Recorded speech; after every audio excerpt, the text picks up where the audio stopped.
پاکستان اسی دن وجود میں آ گیا تھا جس دن ہندوستان میں پہلے ہندو نے اسلام قبول کیا تھا۔ یہ اس زمانے کی بات ہے جب یہاں مسلمانوں کی حکومت بھی قائم نہیں ہوئی تھی۔ مسلمانوں کی قومیت کی بنیاد کلمہ توحید ہے، نہ کہ وطن اور نسل۔ ہندوستان کا پہلا فرد جب مسلمان ہوا تو وہ پہلی قوم کا فرد نہیں رہا، وہ ایک جداگانہ قوم کا فرد ہو گیا۔ ہندوستان میں ایک نئی قوم وجود میں آ گئی۔ قائد اعظم کا مسلم لیگ یونیورسٹی علی گڑھ سے خطاب۔ اور یہی تصور 23 مارچ 1940 لاہور کے سالانہ اجلاس کے موقع پر ایک قرارداد کی صورت میں پیش کیا گیا، جس کو قرارداد لاہور یا قرارداد پاکستان بھی کہا جاتا ہے۔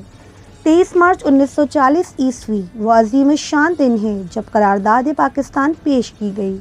اگر اقوام عالم کا جائزہ لیا جائے تو کچھ مہینے ایسے ہوتے ہیں جو تاریخ میں ایک سنگ میل کی حیثیت رکھتے ہیں۔ پاکستان کی تاریخ میں مارچ کا مہینہ بہت اہمیت کا حامل ہے۔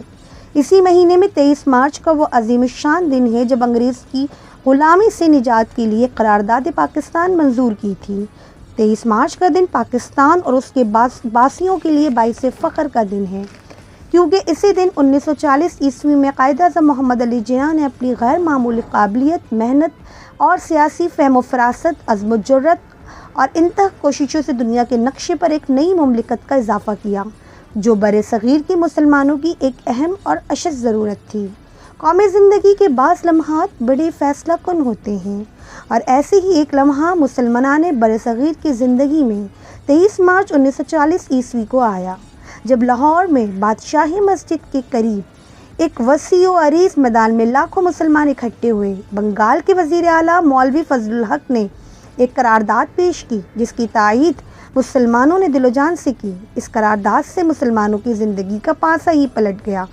23 مارچ 1940 عیسوی میں مسلمانان ہند نے لاہور میں اپنی منزل کا اعلان کیا تھا اور دو ٹوک الفاظ میں کہا تھا کہ ہم ہندوستان میں مسلمانوں کے لیے آزاد خطوں کی جدوجہد کا اعلان کرتے ہیں۔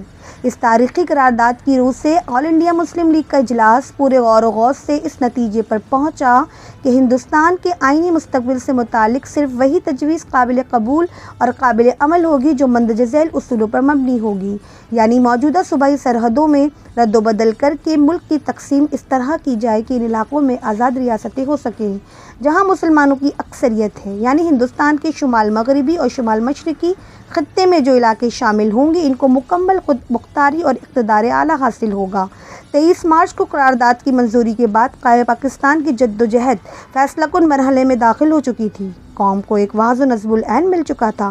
خوش قسمتی تھے محمد علی جناح جیسے عظیم قائد میسر تھے جن کی قیادت سحر انگیز اور ولولہ انگیز ہونے کے علاوہ سیاست، صداقت اور دیانتداری کی علمبردار بھی تھی۔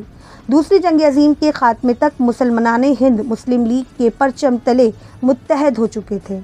1945 عیسوی میں وائسرے ہند لارڈ ویول نے مسلم لیگ اور مطالبہ پاکستان کی مقبولیت اور دوسری جماعتوں کی طاقت کا اندازہ کرنے کے لیے انتخابات کروائے۔ کانگریس کے خلاف مسلم لیگ کو تاریخی فتح حاصل ہوئی اور مسلم لیگ مسلمانان ہند کی نمائندی جماعت بن کر سامنے آئی، اور اس طرح حصول پاکستان کی منزل قریب سے قریب تر ہو گئی۔ اکتوبر 1946 عیسوی میں ایک عبوری حکومت قائم کی گئی جس میں مسلم نمائندگان کی قیادت لیاقت علی خان کر رہے تھے۔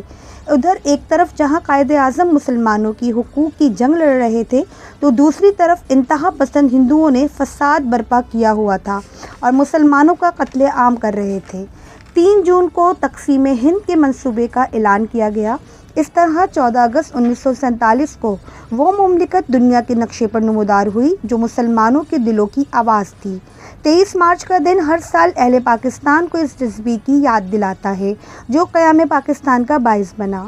آئیں ہم عہد کریں کہ مملکت خداداد پاکستان کی جغرافیائی اور نظریاتی سرحدوں کی تحفظ کے خاطر اپنے خون کا آخری قطرہ تک بہا دیں گے۔ Thanks for watching. اللہ حافظ۔